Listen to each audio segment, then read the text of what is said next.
இன்னைக்கு நான் எங்க வந்திருக்கேன்னு பார்த்தீங்கன்னா, நம்ம டி நகர் ரங்கநாத ஸ்ட்ரீட்ல இருக்க சரவணா ஸ்டோர் பாத்திர கடை தாங்க. இப்ப ரொம்பவே ஃபேமஸ் பார்த்தீங்கன்னா, ₹100 குடுத்துட்டு இருக்க பொருள் தான்.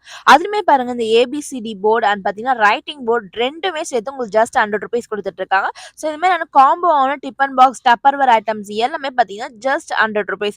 ஸோ ₹100 காம்போல 2 பாக்ஸஸ், 3 பாக்ஸஸ் சொல்லிட்டு எக்கச்சக்கமான ஐட்டம்ஸ் குடுத்துட்டு இருக்காங்க. அது மட்டும் இல்லாம வாட்டர் பாட்டில்ஸ் வித் பார்த்தீங்கன்னா, பென்சில் பாக்ஸஸ் இது 2மே சேர்த்து வந்து உங்களுக்கு ₹100 தான் குடுத்துட்டு இருக்காங்க. ஸோ நெறைய விதமான கலெக்ஷன்ஸ் வச்சுட்டுருக்காங்க. So Tupperware item, plastic item மட்டும் இல்லாம ஸ்டீல்ல கூட நெறைய கலெக்ஷன்ஸ் இருக்குங்க. ஸோ இது பாருங்க நல்லா பெரிய டிஃபன் பாக்ஸே வந்து ஜஸ்ட் வந்து ₹100க்கு வந்து குடுத்துட்டுருக்காங்க. ஸோ நெறைய கலெக்ஷன்ஸ் வச்சுட்டுருக்காங்க. இதுவுமே பார்த்தீங்கன்னா 2 கம்பார்ட்மெண்ட் வரும் டிஃபன் பாக்ஸ். அது எல்லாமே கூட பார்த்தீங்கன்னா ஜஸ்ட் ₹100 தான் குடுத்துட்டுருக்காங்க. ஸோ ஒன்ஸ் நீங்க டைரக்ட்டா போய் விசிட் பண்ணி பாருங்க. இத விட சூப்பரான கலெக்ஷன்ஸ் வந்து டெய்லியுமே வந்து அப்டேட் பண்ணிட்டே இருக்காங்க. So plastic item, steel item மட்டும் இல்லாம இங்க நெறைய கலெக்ஷன்ஸ் இருக்குங்க. ஸோ ஸ்க்ரீன்ல ஆன்லைன் நம்பர் குடுத்துட்டு இருக்கேன். தேவைப்படுறவங்க கான்டாக்ட் பண்ணிக்கோங்க.